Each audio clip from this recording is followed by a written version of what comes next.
I just sat through 2 hours and 32 minutes of what I feel like is a masterpiece and a cinematic play written for my viewing pleasure. Guillermo del Toro's Story of Frankenstein is probably, no, not probably, the best telling of this classic story, hands down.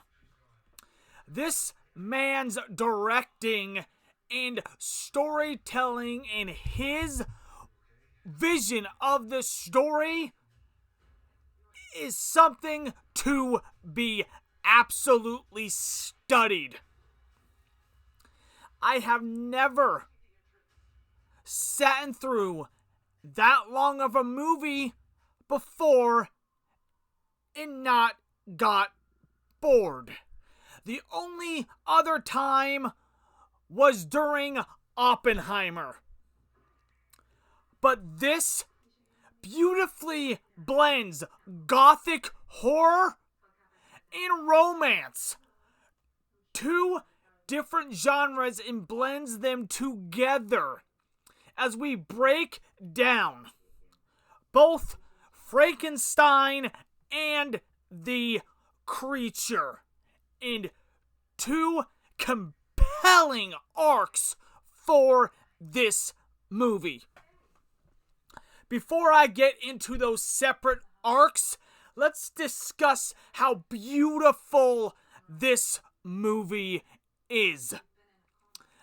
Netflix has gotten a really good job of making movies look absolutely stunning.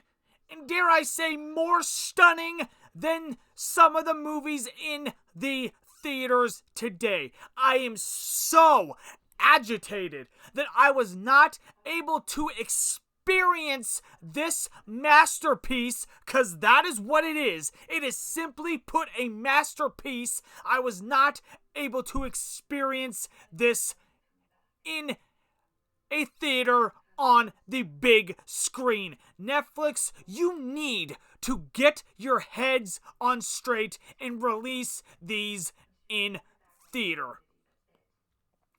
Jacob Elroy does a fantastic job as the creature in this movie.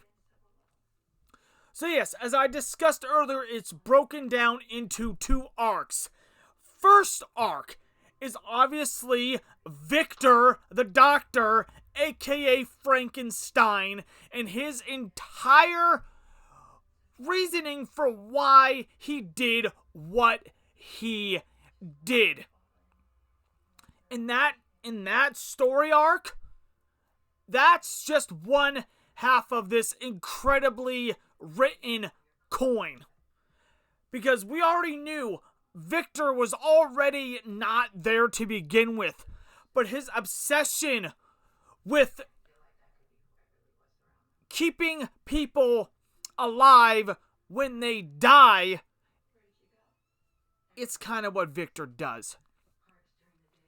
But I think the thing that people are going to remember the most with this movie is the second arc, the creature. Because this creature is not a monster like Victor tried to proclaim he was. This creature was misunderstood, was soft, was loving, was caring. Even, like I said, yes, even Elizabeth knew this harmless creature was not a monster. And speaking of Elizabeth, Mia Goth does a wonderful job of playing her as well. And the creature story actually breaks my heart. It really hits on the heartstrings in these final acts of this movie. Is just so soft and admirable Because at this time, the creature is going from wanting revenge on Victor during Victor's few moments left. He forgives Victor. This final act in the arc of this movie heavily expresses forgiveness. And that is just the cherry on top. So if you're going to go into this movie thinking that you're going to be bored, you're not going to be bored. If you are able to understand what this is delivering to you, you will not be bored, I promise you. You may even leave with a little tear in your eye. This is what movies are made for, ladies and gentlemen. This is what art is supposed to do. It's supposed to deliver you an amazing performance with amazing characters and amazing writing. And this is what Del Toro did. Netflix's Frankenstein deserves a solid 10. If you have Netflix, there is no reason why you should not be watching this movie. So, what I am asking you guys is to not only like this review, comment your thoughts down below, but subscribe to the channel if I have earned your subscription. We are on the road to 200 subs, and I want you on this team. I'm going to link my review of Predator Badlands over here. And guys, until the next movie review, Netflix movie review, this has been Dave. Until the next one, guys, peace.